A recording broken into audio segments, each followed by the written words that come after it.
भारत और फिलीपींस की समस्याएं आज एक जैसी हैं, भ्रष्टाचार और अपराध।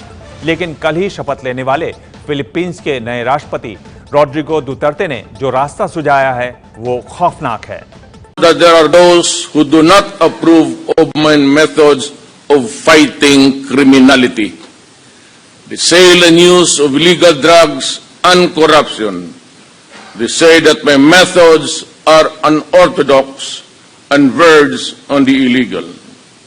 In response, let me say this.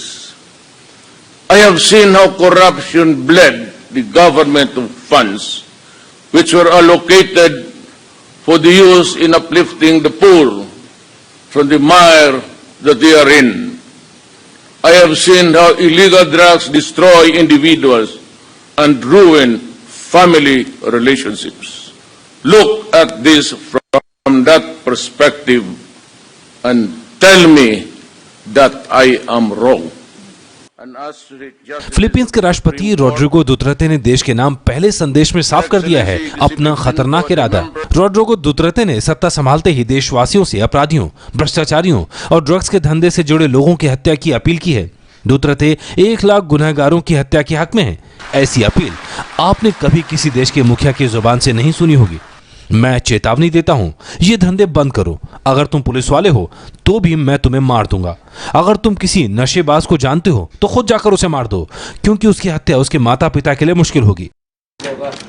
30 जून को फिलीपींस की सत्ता संभालने वाले रोड्रिगो दुतर्ते अपने इसी खौफनाक चेहरे के लिए दुनिया में पहचाने जाते हैं। 71 साल के दुतर्ते पेशे से वकील हैं और 20 साल तक फिलीपींस के दवाओ प्रांत के मेयर रह चुके हैं। दावा किया जाता है कि दवाओ में मेयर रहते हुए रोड्रिगो दुतर्ते और उनके समर्थकों ने 1 लाख अपराधियों की हत्या करवाई, जिसके बाद वहां के हालात बदल गए। 3 महीने पहले रोड्रिगो इसे खुलेआम कबूल भी कर चुके हैं।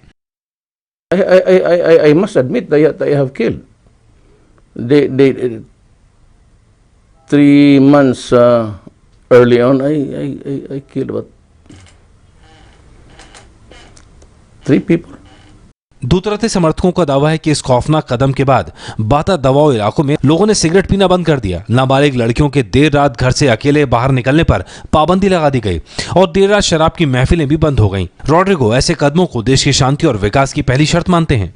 Many amongst us who advance the assessment that the problems that bedevil our country today, which need to be addressed with urgency, are corruption, both in the high and low echelons of government, criminality in the streets, and the rampant sale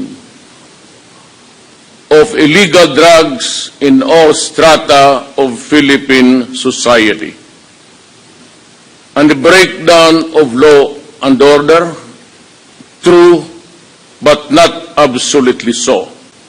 Rodrigo Duterte के लिए हत्या इसका हल है और यही उनके चुनाव अभियान का नारा भी था। दुतर्ते ने अपने इस नारे के दम पर सत्ता हासिल की है। फिलीपींस को अब अगले 6 साल तक दुतर्ते की खौफनाक रणनीति पर चलना है।